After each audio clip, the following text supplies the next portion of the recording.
பிதாமகனே, போய்விட்டாயா? கிராமத்து ராஜாவே, இறந்துபட்டாயா? எங்கள் மண்வாசனையில் இன்று சாவு மணக்கிறதா? அடைத்து கிடந்த திரை உலக கதவுகளை திறந்த வெளிக்கு திறந்து விட்டவனே, ஆகாயத்திற்கு அடுத்து அதிக நட்சத்திரங்களை அறிமுகம் செய்தவனே, என்னையும் சுயமரியாதையோடு சுடரொளி வீசச் செய்தவனே, உடன்பிறப்பே, இரத்தத்தின் இரத்தமே என்ற தலைவர்களின் மொழிக்கு இணையாக என் இனிய தமிழ் மக்களே என்ற ரத்தின சொற்களுக்கு முத்திரை சேர்த்தவனே, நீ மாயக்காரன். புழுதியை பொன் செய்தாய்.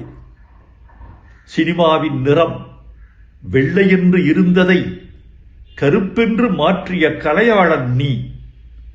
இடிந்த சுவர்களும் உடைந்த மனிதர்களும் கிழிந்த வாழ்க்கையும் உன் கலையின் கச்சா பொருள்கள். இந்த கரட்டுப்பட்டியை தில்லி நகரத்திற்கு கொண்டு சேர்த்த அல்லி நகரத்து அரசன் நீ. இனி நான் எப்படி தனியாக தேனி போவேன்? மேற்கு தொடர்ச்சி மலை அருவிகளால் அழுது கொண்டே கேட்குமே, எங்கே பாரதி ராஜா?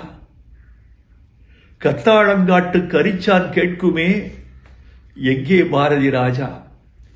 கருவேல மரம் கேட்குமே, எங்கே பாரதி ராஜா? என்ன பதில் சொல்வேன்? எப்படி நான் தனித்திருப்பேன்?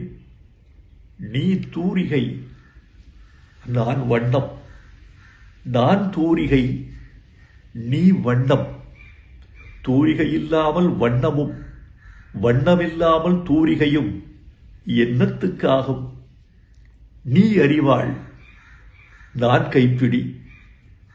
நான் அறிவாள், நீ கைப்பிடி. அறிவாள் இல்லாத கைப்பிடியும் கைப்பிடி இல்லாத அறிவாளும் என்னத்துக்காகும்? என்னை அழவிடு, என்னை அழவிடு. உடம்பின் உப்பெல்லாம் கண்ணீராய் கரையட்டும். இனி என்ன எழுத? நடிகர் திலகம் போல் நானும் புலம்புகிறேன். பூங்காத்து திரும்புமா? என் பாட்ட விரும்புமா? பாராட்ட, மடியில் வச்சு தாராட்ட எனக்கொரு தாய்மடி கிடைக்குமா? முதல் மரியாதை செய்தவனே, உனக்கென் இறுதி மரியாதை.